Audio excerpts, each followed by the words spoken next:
Bonjour et bienvenue sur le podcast Thérapie Entrepreneuriat. Aujourd'hui, c'est un podcast familial puisque je suis avec mon mari, François Roigins, et qu'on va parler deuil et surtout monde de l'hypnose face au deuil et hypnose et deuil, quoi.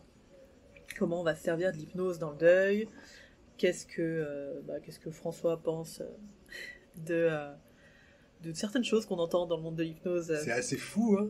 C'est assez fou ce qu'on entend. C'est particulier parfois, mais des fois c'est plus le monde de la spiritualité face au deuil.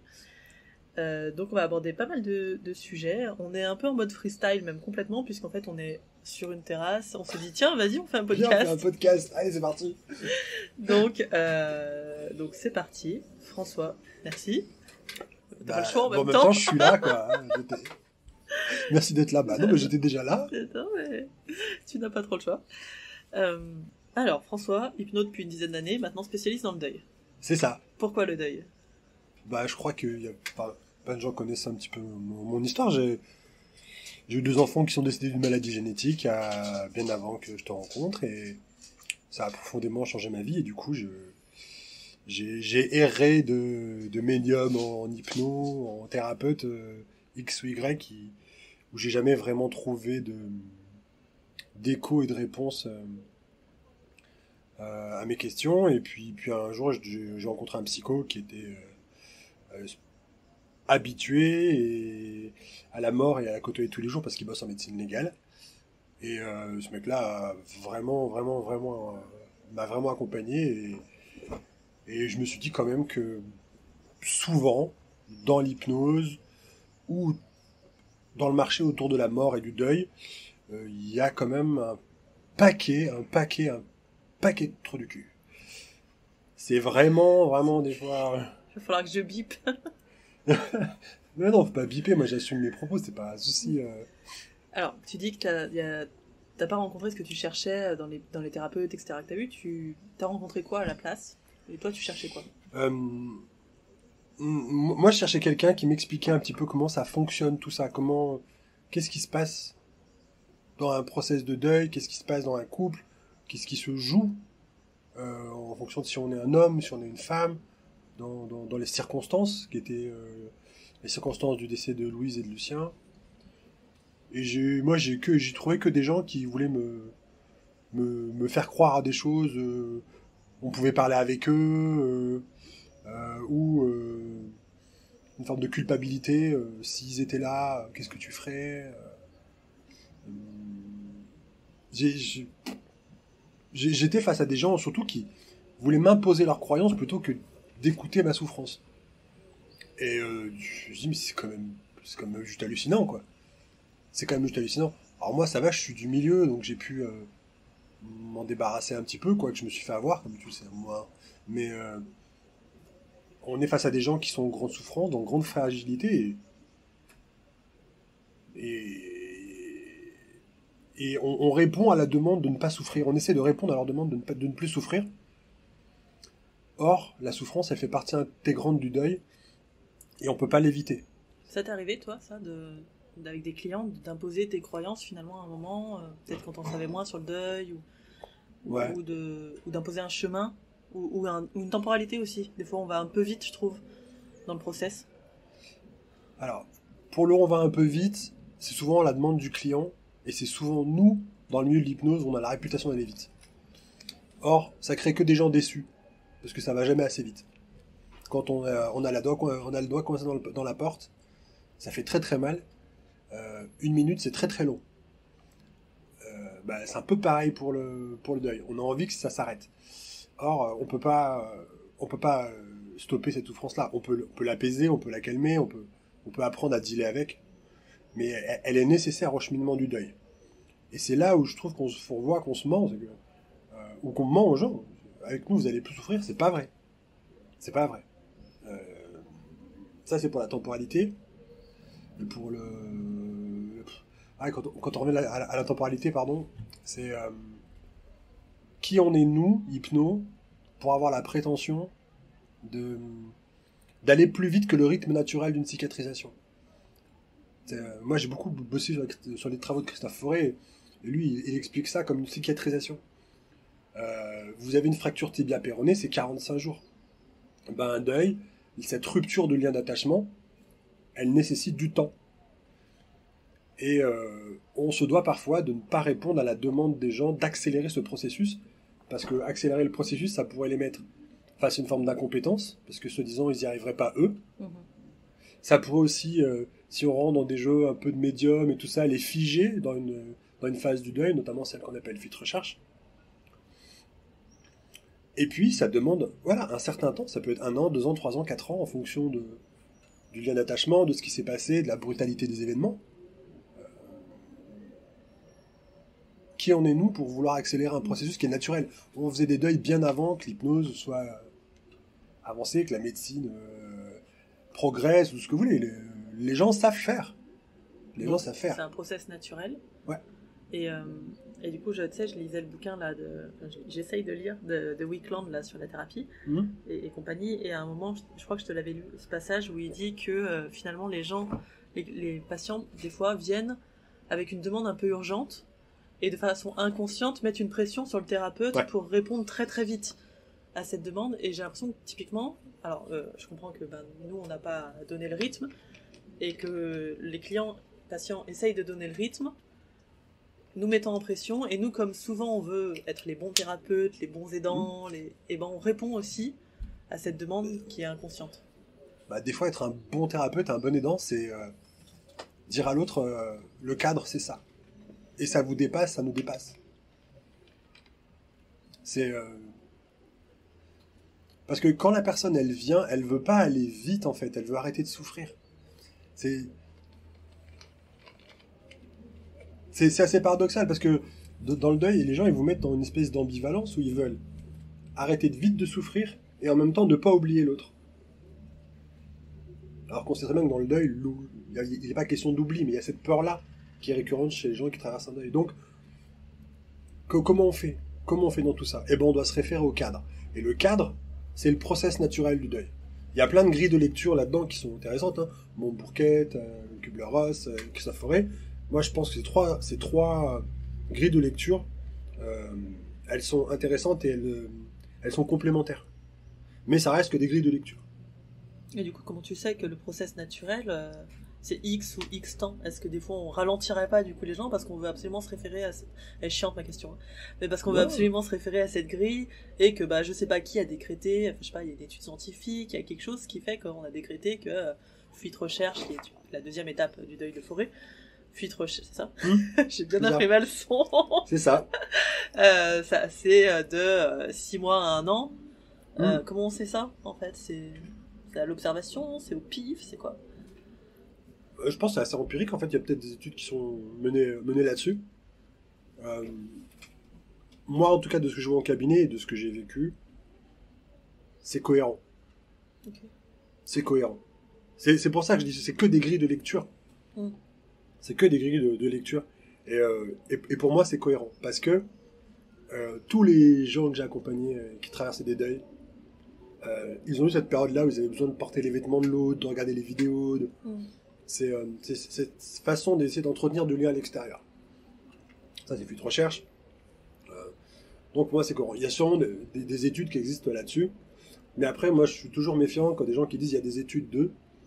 C'est là où on diffère. Il y a des études sur quoi, comment, envoyez-nous l'étude, qu'on la lise, voilà. Est-ce qu'il y a des méta-analyses de tout ça? Enfin voilà, c'est un moment... C'est facile de dire il y a des études de quoi. Il y a des études qui montrent que si ma tante elle en avait, ce serait mon oncle. Ah très classe ça. Toujours très classe, c'est pour moi. Alors, ma question, donc c'était sur la temporalité, en gros ce que tu dis c'est s'il y a... Alors déjà nous, ne pas imposer notre temporalité à nous et attention aux demandes, du coup c'est moi qui le rajoute, aux demandes urgentes des clients qui pourraient faire qu'on va aller accélérer un processus qui n'a pas à être accéléré. Et puis qui peut pas être accéléré. Et donc pour ça, pour toi, se référer au cadre d'accompagnement. Toi, ton cadre, il est le mix des 3 étapes plus ta sauce à toi avec l'hypnose, dont tu parleras après. Et donc, je te demandais, est-ce que toi, ça t'est arrivé d'imposer tes propres croyances à tes clients, de viander un accompagnement du deuil, quoi, en gros? Oh ouais. Avant de m'intéresser vraiment au deuil, déjà j'en avais peu. Et cette histoire de couper les liens, passer à autre chose, tout ça, c'est un truc vraiment... Tu l'as beaucoup fait. Ouais, j'ai fait de la merde. Moi aussi, j'avoue, le protocole couper les liens, je le connais par cœur. J'ai fait de la merde. Mais franchement, il y a même un moment où je me disais qu'il fallait que j'appelle ces gens et que je les rembourse, quoi, parce que c'est juste pas possible, en fait. C'est pas possible. Le deuil se nourrit de liens et le deuil, pour moi, c'est vraiment trouver un lien apaisé. Voilà. Il y a plus de douleur, il y a toujours du manque, mais il y a un lien apaisé. Quand tu dis il y a plus de douleur, il y a plus de... Enfin, ça me paraît dingue qu'il y ait plus du tout de douleur. En fait, c'est pas plus de douleur. C'est une expression qui existe qui est chantée dans le fado portugais, j'en ai déjà parlé. C'est une émotion qui s'appelle saudade. Saudade, c'est une façon de dire je suis triste que ça soit terminé, mais je suis content que ça ait existé. Et je trouve que cet état-là ressemble bien à quelqu'un qui a traversé un deuil et qui a laissé le deuil façonner la personne. Yann Moix s'est fait démonter un jour sur une de ses chroniques autour du deuil, justement, et moi j'ai trouvé ses propos très pertinents. On fait pas un deuil, c'est le deuil qui nous fait. Et à partir du moment où on accepte d'être fait par le deuil, il y a des choses qui changent. La relation au monde change, on s'impose différemment, on voit les choses différemment, on est peut-être moins tolérant avec les autres, plus respectueux de soi-même, on s'engage dans des choses dans lesquelles on ne pensait pas s'engager avant. C'est vraiment intéressant à vivre comme expérience, même si c'est douloureux. Ça me fait penser tu sais, à ces demandes de clients qui viennent en disant j'aimerais que ça redevienne comme avant. Enfin, j'aimerais redevenir moi comme avant, être aussi joyeux qu'avant, être aussi machin. Et en fait, c'est une demande complètement illusoire, mais d'autant plus intéressante, je trouve, dans le deuil, où tu dis que quoi qu'il arrive, ça va nous façonner différemment. Puis c'est illusoire, déjà, quel que soit le sujet. Et puis surtout, c'est pas souhaitable. Dans la plupart des cas, la situation d'avant, même hors deuil, la situation d'avant, qui a créé le problème. C'est la situation d'avant qui a créé le problème. Donc c'est pas souhaitable. C'est pas souhaitable. Et c'est surtout pas possible. C'est surtout pas possible. Donc à partir de là, je trouve que des fois on manque un peu d'humilité tout ce temps qu'on est là avec nos égos de praticiens. Et moi comme les autres, on peut pas aller plus vite que la musique. C'est vraiment un truc important pour moi. On peut pas aller plus vite que la musique. Parce que sinon on se retrouve à dire aux gens, si vous n'y arrivez pas à faire ce que je vous dis, à aller aussi vite que ce que je vous dis, ou ce que vous pensez que vous devez faire, vous êtes incompétent. Non, c'est pas vrai. C'est nous qui sommes pas compétents. C'est nous qui sommes pas compétents à poser le cadre. Quand tu me parles de la temporalité, des fois ça m'arrive de dire aux gens, moi je travaille pas sur 2 séances. Quand on va se voir, on va travailler sur 6 mois. Et dans 6 mois, on fait le point. Et vu le temps du process de deuil en fonction de qui vous avez perdu, en fonction des circonstances, plus ou moins traumatiques, est-ce qu'il y a un deuil blanc avant, ça va prendre plus ou moins de temps, et des fois on est juste là pour aider les personnes à passer d'une étape à l'autre. Je spécifie du coup qu'on parle de deuil de personne. Ouais. On parle pas de deuil de travail, je dis aux auditeurs là, mais on parle pas de deuil de travail, de relations amoureuses, de choses comme ça. On parle d'un être perdu, quoi. Ouais. On parle de la mort de quelqu'un qui nous tient. Ah, ça va, tu sais que j'ai des soucis avec la mort, moi. C'est difficile pour moi, ce mot. Ok, donc, toi, tu bosses avec les étapes de Christophe Fauré. Ouais, j'utilise cette grille de lecture. Cette grille de lecture, si tu peux les rappeler, du coup, pour qu'on parle tous de la même chose. Alors, il y a la notion d'impact. C'est le moment de l'annonce du deuil, quand la personne est décédée. Et c'est un moment où on est un peu groggy, on est un peu KO debout. C'est un moment où tous les mécanismes de défense se mettent en place pour pouvoir supporter à peu près les choses. Voilà. C'est une période qui peut être assez courte. Christophe, il dit entre quelques heures et 1 ou 2 mois.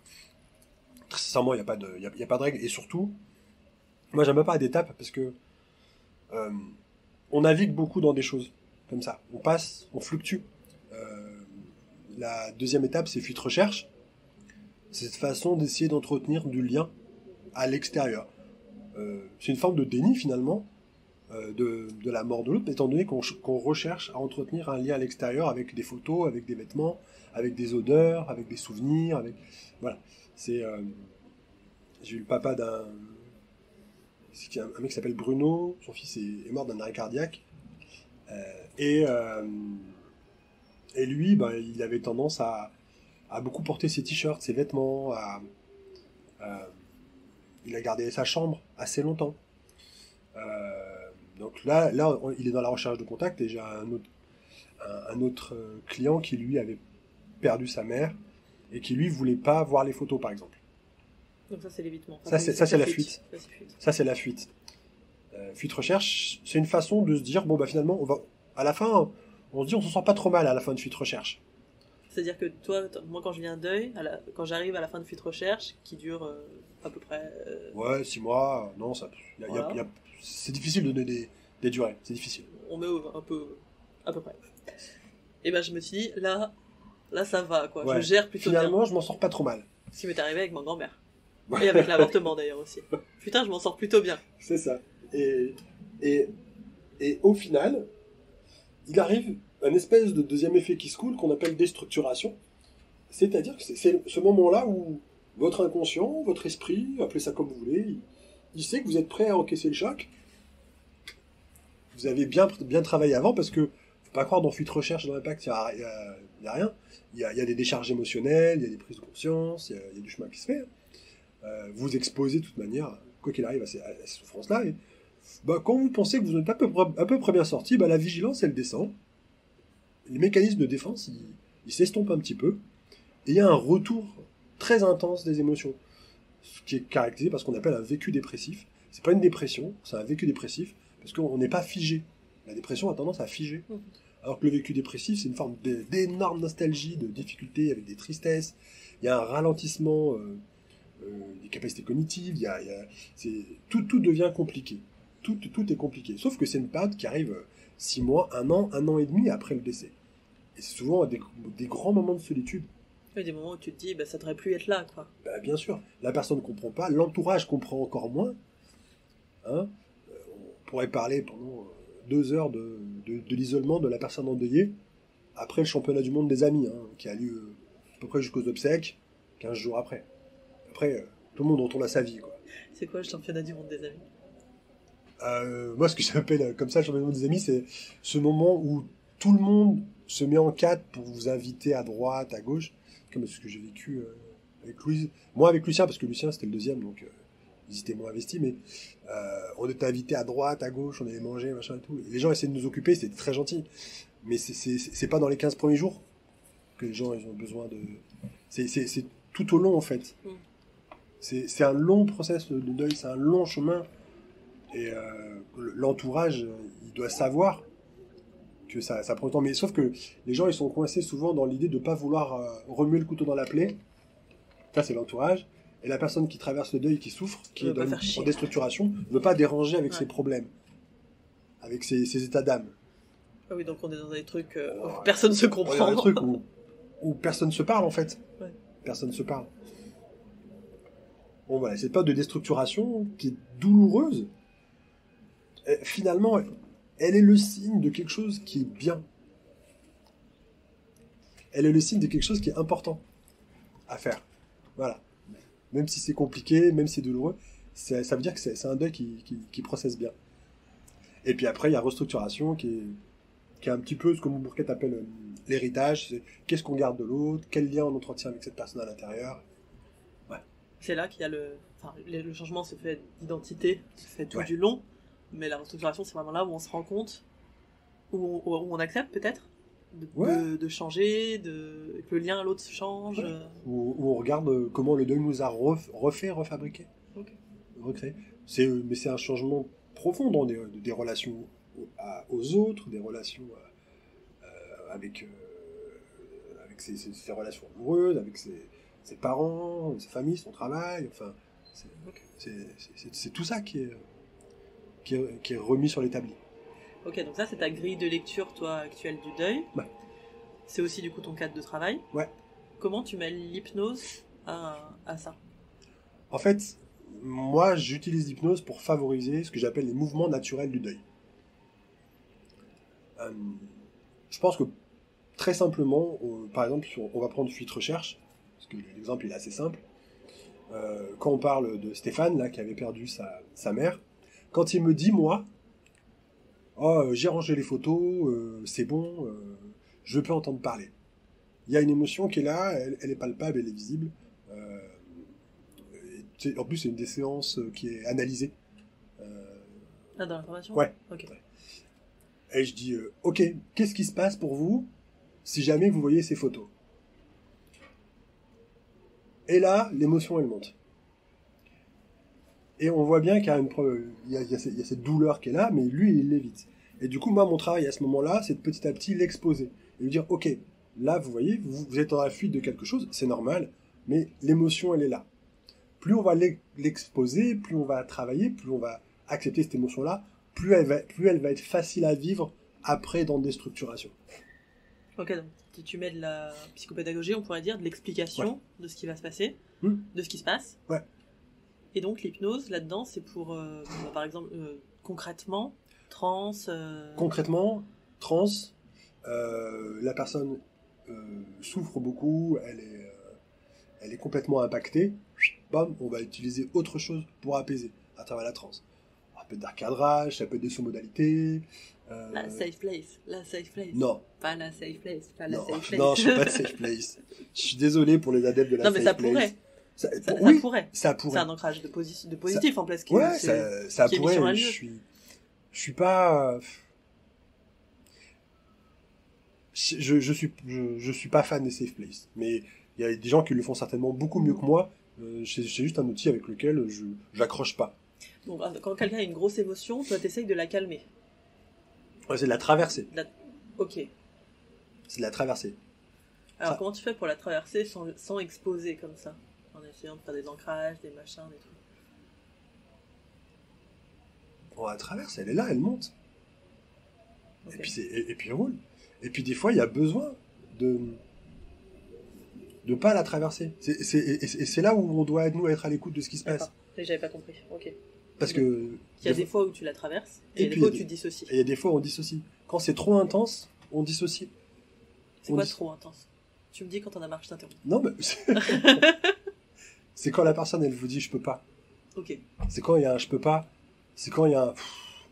Ah oui, donc parce qu'il y a pas de gens qui sont pas capables de nous envoyer péter un peu. Ah ouais. Tu sais et puis il y a aussi pas mal de praticiens qui arrivent pas à créer ce cas de sécure pour qu'on nous envoie péter. Et donc même si tu captes un truc dans le non-verbal qui est du retrait, qui est du qui est de la saturation. De la saturation. Je respecte. Ok. Je respecte. Et donc à ce moment-là, tu fais de l'évitement. Comment ça se passe? On joue avec fuite à ce moment-là. Et concrètement, hypnotiquement parlant, tu fais quoi dans la séance? Ça peut être un souvenir agréable, ça peut être parler de toute autre chose. C'est-à-dire qu'il faut arrêter de prendre l'hypnose pour l'outil magique dans l'accompagnement du deuil. C'est-à-dire que moi, on a fait une recherche comme ça dans hypnose, tu sais, dans le groupe hypnose, sur j'ai une cliente qui cherche quelqu'un pour travailler en hypnose sur un deuil, si possible une psy en visuel, en visio, en présentiel, et on me répond oui, alors moi je fais de l'hypnose machin. C'est super, tu vas voir. Non, on s'en bat les couilles, c'est pas la demande du client. C'est pas la demande de la personne. Elle voulait quelqu'un en présentiel, qui soit si possible psychiatre. Et non, l'hypnose n'est pas magique dans l'accompagnement du deuil. Je suis désolé de le dire. L'hypnose n'est pas magique dans l'accompagnement du deuil. C'est un super outil, parce qu'elle peut créer du lien, elle peut entretenir du lien. Ça peut être super, par exemple, en imagination, de retrouver l'autre, d'échanger, de discuter, par exemple le pardon, le protocole du pardon, ouais. Des choses comme ça. C'est de la visualisation, ouais. quoi. Pourquoi pas? Mais c'est jamais l'outil ultime. Et l'outil ultime, c'est quoi? Est-ce qu'il y a un outil ultime? Je pense que l'outil ultime, c'est faire parler l'autre et s'intéresser sincèrement à la personne qui est décédée. S'intéresser sincèrement à la personne dont les gens évitent de parler. Parce que quand vous avez perdu un enfant, un conjoint, il y a un espèce de sentiment de pestiféré. Comme si c'était contagieux.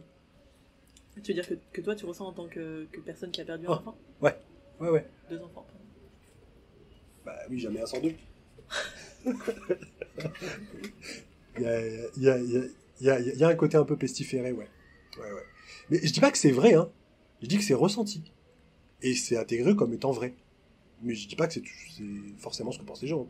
Oui, c'est vrai que c'est difficile d'aller demander à quelqu'un comment tes enfants sont morts. Enfin, je pense à la première fois où on s'est rencontrés Ouais. et où je vois des photos de tes enfants dans ton appart. Je te dis, t'as des enfants? Tu me dis non. Et je te dis mytho, va. Tu me dis, ils sont morts. Ah, Ah oui. et bonne journée. Et là, j'avoue qu'à ce moment-là, je me dis, putain, ok, qu'est-ce que... Bon, c'était particulier parce que nous on se connaissait pas, mais c'est vrai que même dans l'entourage, j'imagine que c'est difficile de parler à quelqu'un de ses morts, quoi. Ouais, mais et pourquoi? Bah parce qu'on a peur de remuer le couteau dans la plaie. Et avec un client, je pense qu'on a peur d'augmenter la souffrance. Je crois qu'il n'y a pas pire souffrance pour une personne endeuillée que de voir qu'on oublie les personnes qui sont décédées. Il y a une espèce d'omerta dans ma famille sur le décès de Louise et Lucien, et on voit tout de suite que dès qu'on en parle, les gens se figent. Mais même les plus bavards, hein, même les plus grandes gueules se figent. Peut-être parce qu'ils souffrent aussi. Exactement. Sauf que chacun souffre dans son coin, et je pense que la place que nous on a de praticien, c'est de dire à l'autre, ici, peut-être que je vais souffrir avec toi, mais je suis là, je vais t'accompagner. Ici, c'est un lieu pour toi. C'est un lieu pour pas oublier, c'est un lieu pour que tu puisses me parler de l'autre. Et j'aime beaucoup, encore une fois, le travail de Christophe sur ces 3 questions. Qui tu as perdu? Comment ça s'est passé? Raconte-moi. Et comment tu vois les choses maintenant et pour l'avenir? Des fois, on peut faire des séances juste avec ça, et arrêtons de croire que l'hypnose est l'outil magique qui fait communiquer avec les défunts, qui fait machin. En imagination, je veux bien, il y a des choses intéressantes qui se font et tout, mais il faut ne pas tout confondre et à un moment rester pragmatique et terre à terre. Parce que, alors on en reparlera après. Je vais m'emballer sinon. Donc, toi, ça fait partie finalement en fait de ta posture et de ton cadre. L'hypnose redevient vraiment un outil qui parfois sera nécessaire dans la séance, intéressant, va favoriser des mouvements naturels, comme tu dis, des choses qui sont en train de se passer, qui sont en train de pas se passer, qu'il faut remettre en mouvement. Et des fois, tu peux faire des séances sans hypnose. Exactement. Juste en conversant avec la personne. C'est ça. Très bien. La personne se sent pas flouée. Je pose la question que plein flouée de... Pourquoi flouée? Attends, je laisse pas finir. Que plein de gens vont se poser, qu'on entend beaucoup, parce que quand tu viens en séance d'hypnose, c'est pour faire de l'hypnose. Est-ce qu'à un moment, t'as eu des plaintes, des choses comme ça, de gens qui disent, bah ouais, c'était sympa votre séance, mais moi je suis pas là pour faire de la psychanalyse? Jamais. Ok. Jamais. Le deuil, il faut remettre le contexte. Ok. C'est pas des gens qui viennent pour arrêter de fumer ou des gens qui viennent pour une histoire de grignotage. Ils sont pas dans l'expérience de la transe. Ils sont dans je traverse une période de ma vie qui est chaotique, difficile, extrêmement dure. Comment on fait pour traverser ça? Et quand ils arrivent et qu'ils me voient et qu'ils se disent ok, lui il sait où il va, il connaît le process, c'est déjà rassurant. Quand on pose le cadre de dire on fera peut-être pas de l'hypnose tout le temps, au moins on est clair avec les gens. Et puis ensuite, mon cabinet devient leur lieu. Ça n'est plus mon bureau. C'est leur lieu d'expression. Ça, tu le poses dans le cadre. C'est posé dans le séance, cadre. C'est posé dans le cadre. Tu veux venir avec des photos, viens avec des photos. Ok. Oui, donc c'est très important. Bon, je suis très chiant, moi j'adore le cadre, tout ça. Mais très important de bien poser directement que dans cet accompagnement, dans ce process-là, il y aura de l'hypnose, il y aura pas d'hypnose, ça va durer tant de temps. Il y a des gens qui viennent me voir en une séance et qui veulent pas travailler avec moi. Parce que eux, ce qu'ils veulent, c'est une forme de médiumité, de je sais pas quoi. Bah, allez voir des médiums, hein, c'est pas grave. Hein. Après, j'ai une passion assez particulière sur les médiums. Donc, tu kiffes ça? Ah, je t'ai arrêté là. Je pense déjà que rien n'est prouvé et que quand on dit des études montrent que, moi je veux voir les études. Et pour une fois, je serais vraiment partie prenante pour lire parce que si moi un jour je peux avoir un contact avec mes gauches, ce sera avec plaisir que je prendrai des nouvelles. 2, c'est quand même assez facilement démontrable que on est souvent dans une espèce d'effet Barnum, hein, le truc, on balance des généralités comme ça, et les gens disent « Ah oui, ça me ressemble ». Là, j'ai vu, cet après-midi, on a vu un truc sur Facebook, quelqu'un qui disait « Bah tiens, le 1 c'est une pierre, le 2 c'est une pierre, et le 3 c'est une autre pierre ». C'est-à-dire que le mec, il s'était même pas emmerdé à changer les choses. Chaque fois que quelqu'un disait « Je veux la pierre numéro 1 », il lui postait le même message. Vous êtes un peu en difficulté en ce moment, il faut prendre soin de vous, faites attention. Oui, par une exemple, sorte d'horoscope en fait. Voilà. Typiquement, effet Barnum. Après, notre cerveau, il fait ce qu'il veut avec, il se dit c'est chouette. Hein, il prend que ce qui est bon. Bien sûr. Ça me parle, ça me ressemble. Donc, Medium, Non, je pense que c'est vraiment éviter. Je pense que ça peut soulager les gens à des moments précis. Et pourquoi pas. Sauf... Définis les moments précis. Notamment dans Fuite Recherche. Ok. Notamment dans Fuite Recherche. Sauf que, à un moment, on peut tomber dans une espèce d'addiction, entre guillemets, à aller voir ces médiums-là, parce que finalement, on va rester dans Fuite Recherche. Et on va valider la recherche de liens à l'extérieur. Et cette personne qui est médium devient notre lien extérieur avec l'autre. C'est une manière, tu veux dire, de pas pouvoir passer à... C'est une façon, en tout cas, de figer les gens dans cette période de fuite recherche. Et ça permet pas au deuil de faire son travail. Ça permet pas à la cicatrisation de se faire. Parce qu'on va toujours être en train de prendre, si on prend une analogie, Dr House, avec sa boîte comme ça, qui prend des cachets pour pas avoir mal. La Vicodine. Voilà, la Vicodine. C'est un peu ça. C'est un peu ça. On a moins mal, on supporte un peu mieux les choses, ok, et le process continue, se fait, mais il se fait plus doucement, il se fait pas autant que ce qu'on voudrait, pas autant que nécessaire. Et des fois, ça fige les gens. Il y a un couple à côté de là où je travaille, dans la ville à côté. Une ville à côté, ça fait 20 ans qu'ils sont à avoir des médiums, à avoir les photos et à être enfermés chez eux toute la journée, quoi. Ça fait 20 ans, ça fait 15 ans. J'ai vu des gens à des conférences, 15 ans, 20 ans après, toujours en train de tirer sur le corps médical, qui aurait pas fait ci, qui aurait pas fait ça, ou sur le psycho, ou la psycho qui les a accompagnés. Non, ils sont figés, en fait, dans quelque chose. Et la médiumnité risque de figer les choses. C'est pour ça que moi, je déconseille. Voilà, sans compter qu'il y a quand même 95% de charlatans là-dedans, pour fréquenter beaucoup des groupes autour du deuil, des groupes Facebook, autour du deuil. Combien de fois je me suis fait paguer là-dessus.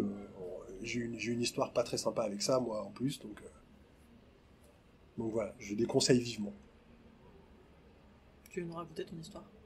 Bah, toi, tu la connais, en plus. Oui, mais moi, je connais plein de trucs que tu es en train de dire. C'est le concept. En fait, j'ai en séance une femme qui est venue me voir et pendant la transe hypnotique, elle me donne des informations comme ma date de naissance, il y a 2 enfants qui attendent de passer une porte, dans ce qu'elle voyait dans la séance. Et je me dis, mais on n'est plus du tout sur la séance en elle-même, quoi. Et forcément, moi, ça m'impacte tout de suite. C'est-à-dire que je sors complètement de la séance, j'y crois tellement pas que je commence à filmer même la séance en douce. Ce que je fais jamais filmer en douce. En général, je filme, je préviens les gens. Et avec le recul, je me suis rendu compte que tout solide que je peux être, à ce moment-là, il n'y a pas de solidité qui tienne. Hein. Quand on vous vend qu'on peut avoir un contact avec les gens qu'on aime, et que ces gens morts, il n'y a pas de solidité qui tienne. On fait un chèque.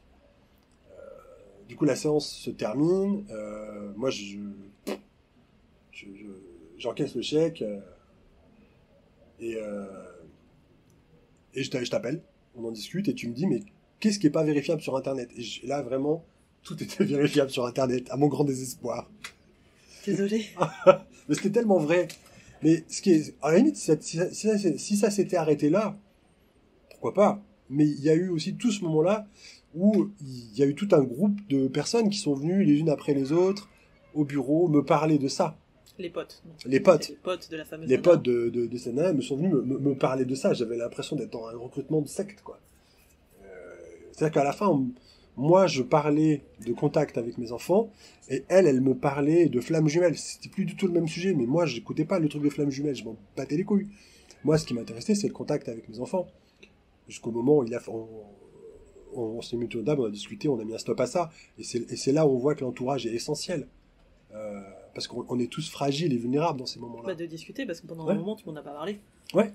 Et on est tous fragiles et vulnérables dans ces moments-là. Et je crois que l'entourage doit faire attention. Et c'est là où le praticien, il doit être bon aussi, parce qu'il doit s'intégrer, je pense, complètement à l'entourage. Qu'est-ce que tu veux dire ? C'est-à-dire qu'il doit être une référence sécure. Et il doit, si la personne peut pas parler, ose pas parler à son entourage, elle doit pouvoir parler à son praticien. Concrètement, par quoi ça passe, cette sécurité ? Alors j'ai entendu, moi, par un cadre clair et strict qui va créer de la sécurité. Ouais. Par quoi d'autre, d'après toi ? L'ouverture de la parole, t'as dit aussi ? Ouais. Par la connaissance du processus, qui est bien plus subtil que ce qu'on l'explique là, on généralise. Et puis ça passe par le fait d'accepter que l'autre est en souffrance et surtout normaliser les choses. Tout ce que tu vis est normal. Ah, j'ai l'impression, ça fait 1 an, je pense avoir bien géré les choses, je comprends pas pourquoi, je repars en arrière, là je souffre, je pense qu'à mon mari, blablabla, blablabla. C'est normal. C'est normal. Et sortir de cette néo-spiritualité New Age là, qui finalement, à mon sens, apporte pas grand chose. Parce que dans Medium, tu mets aussi contact avec les défunts. Parce que pour l'instant, on entend beaucoup pas mal. L'hypnose, deuil, contact avec les défunts. Ouais, on en parle beaucoup. Moi, encore une fois, j'ai jamais vu de trucs hyper concluants. Il y a des gens plutôt très bien placés qui en parlent. Moi, les trucs contact avec les défunts, c'est vraiment un truc hypnose. C'est-à-dire qu'il y a aucun présupposé qu'un défunt peut être là en train de parler avec nous. Voilà. C'est-à-dire, c'est vraiment à travers une transe hypnotique que ça se fait. Il n'y a pas de tu vas parler avec la personne ou tu vas parler à travers moi avec la personne qui est morte. Voilà.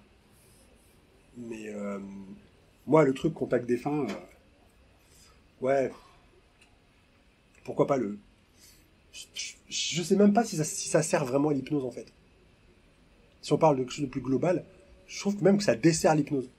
Ouais. Parce que ça nous met dans la même case que les médiums et autres vendeurs de rêves. Et je suis pas sûr que ça soit vraiment bon pour l'hypnose.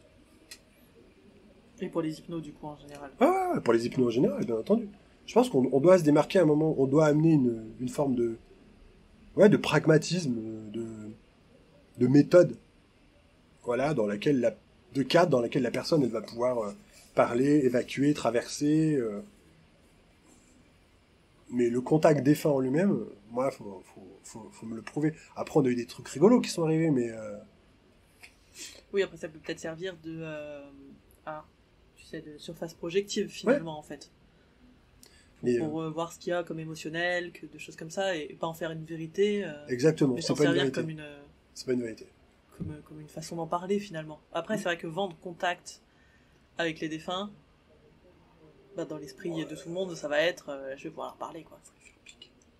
Pardon ? Faut les faire pique. Moi, je sais pas. Après, voilà, moi, les gens qui viennent me voir pour une forme d'accompagnement sur le deuil, ils savent à quoi s'attendre. Donc, sinon, ils viennent pas me voir. C'est pas grave, hein. C'est pas grave, hein.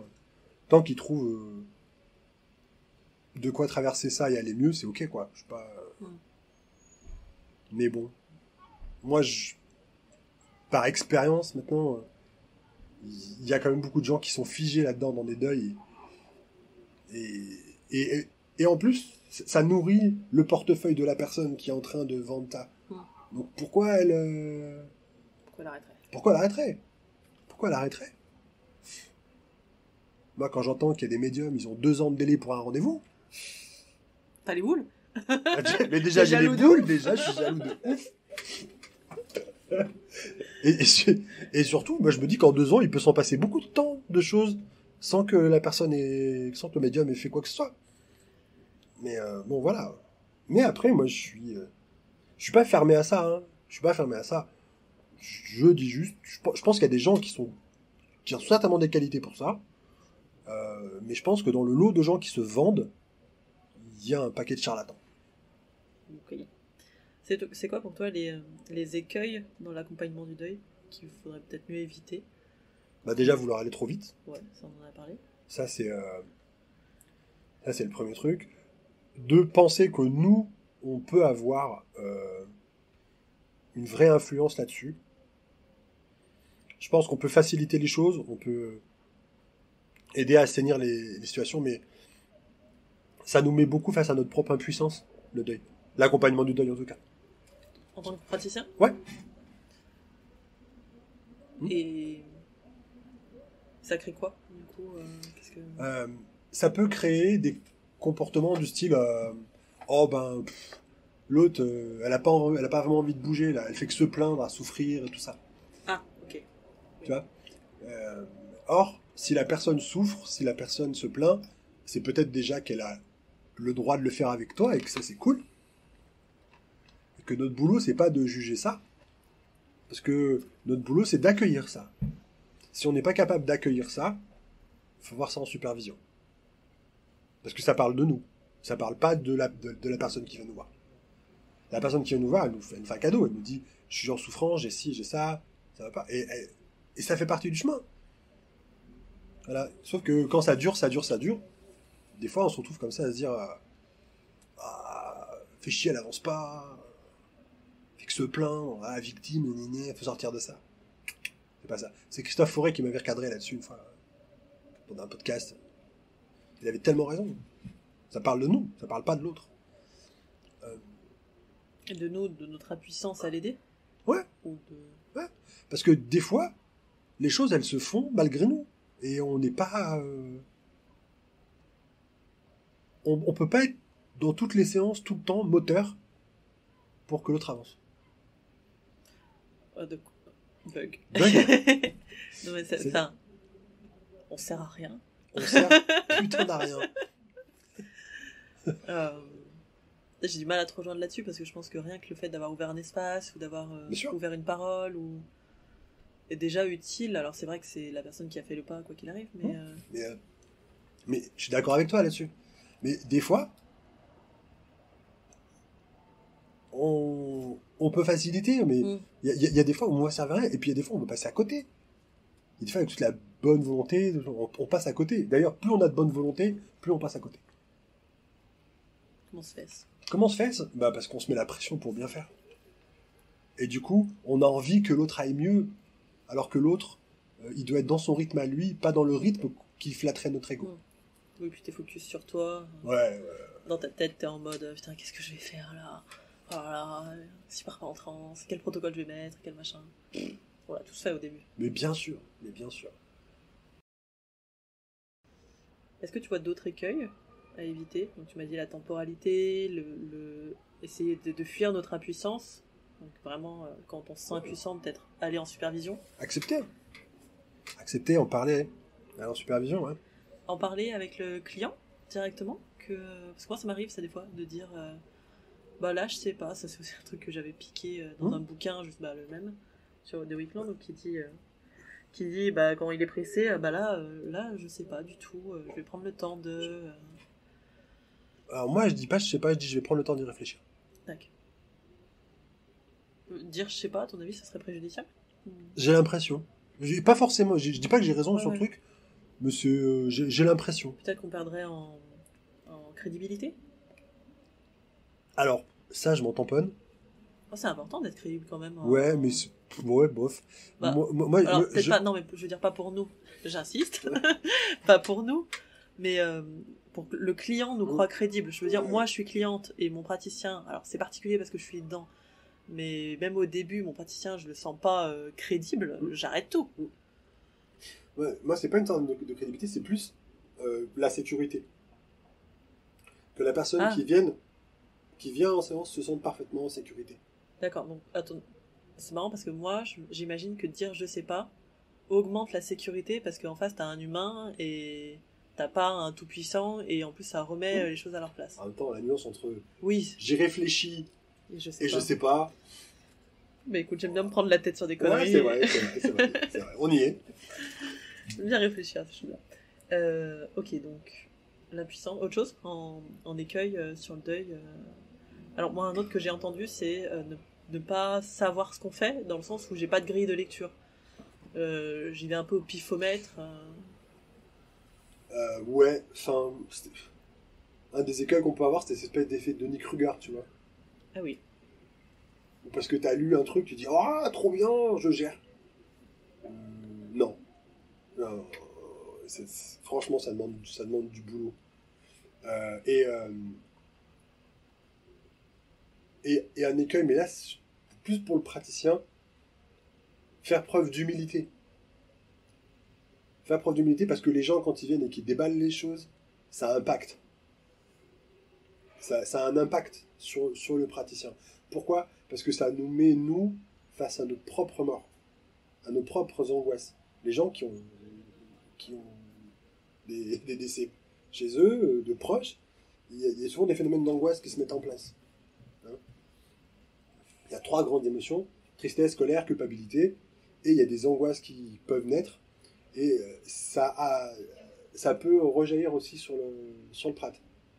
Et puis, même sans. Enfin, ça, du coup, je passe de transfert contre transfert là beaucoup, mais Bien sûr. même sans ça, si on prend la grille psychanalytique de lecture, mais même sans ça, tu vois, moi j'accompagne pas les deuils, je ne demande pas pourquoi, mais ça met face à une angoisse qu'on a tous, c'est l'angoisse de mort et Ouais. du vide. Alors certains ont traversé et qui sont apaisés face à ça, mais beaucoup de gens n'ont pas fait ce travail dessus, moi la première.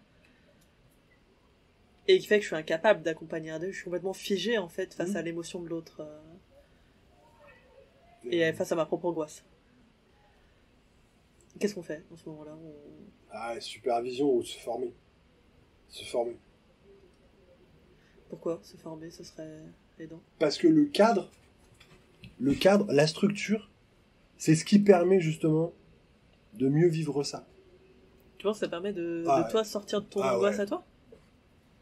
Ouais. T'entends le scepticisme dans ma voix? Ah ouais. C'est-à-dire qu'en fait, moi je suis tout le temps en train de me dire où est-ce qu'elle en est la personne, comment on va préparer la suite, qu'est-ce qui se passe.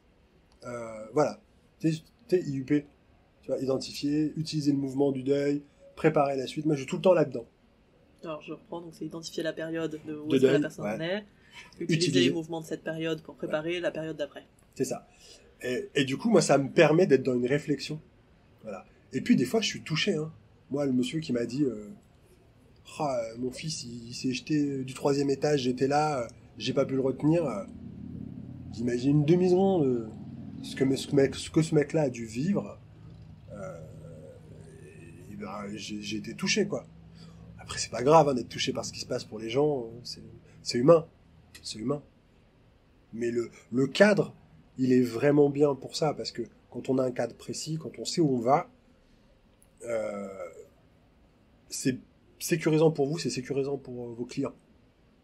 Ou vos patients, en fonction de comment vous les appelez. Mais ça me semble juste essentiel, moi. Mais bon. Ok. C'est intéressant, je trouve, cette notion de qu'est-ce que... Tu sais, on en avait parlé avec Stéphanie Ayou aussi, quand on l'avait vue à Toulouse. Ouais. Où dans sa formation, elle, sur le deuil périnatal, elle étudie qu'est-ce que ça vient vous faire vivre chez vous, en tant que praticien, de travailler là-dessus.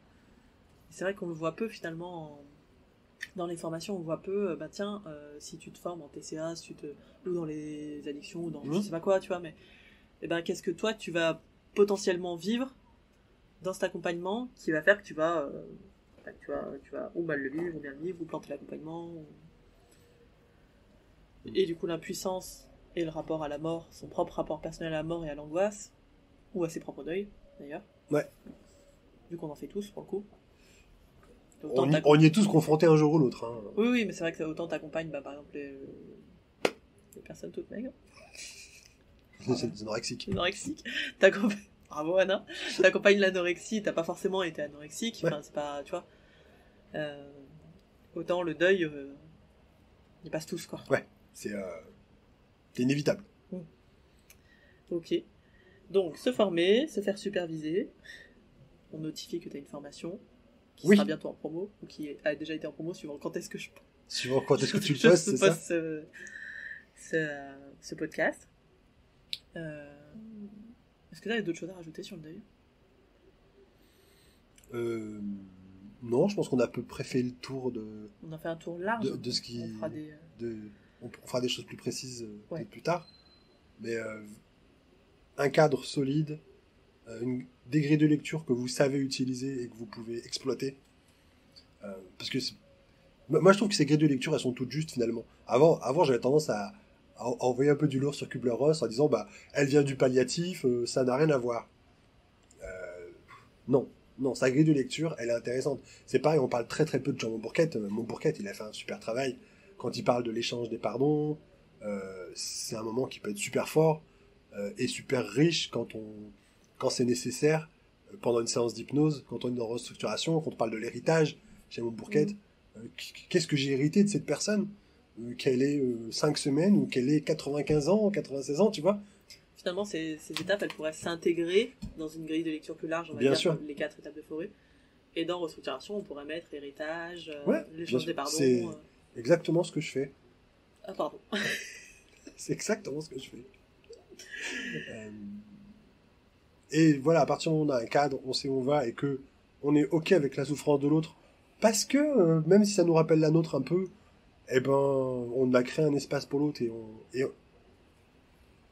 et cet espace, il est sécure.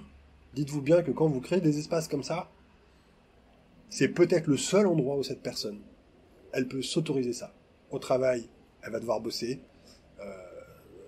À la maison, c'est compliqué de parler. Quand vous créez un espace comme ça, c'est un super cadeau que vous faites à vos clients. On finira là-dessus. Merci. Yes, I. Pour retrouver donc toutes les infos, pour contacter François Messenger. Messenger, c'est bien. Messenger, ok. Je mettrai tout dans la description comme d'habitude. Et pour les promos qui arrivent sur les formations, notamment celle du deuil à partir de mardi 22, 23, 24, 25. Ce sera 25 mardi. 25, ouais. À partir de mardi 25, c'est via l'inscription dans la newsletter, puisque ce sera tout via la newsletter, que je mets juste en dessous. Et puis, bonne soirée à tout le monde. Salut!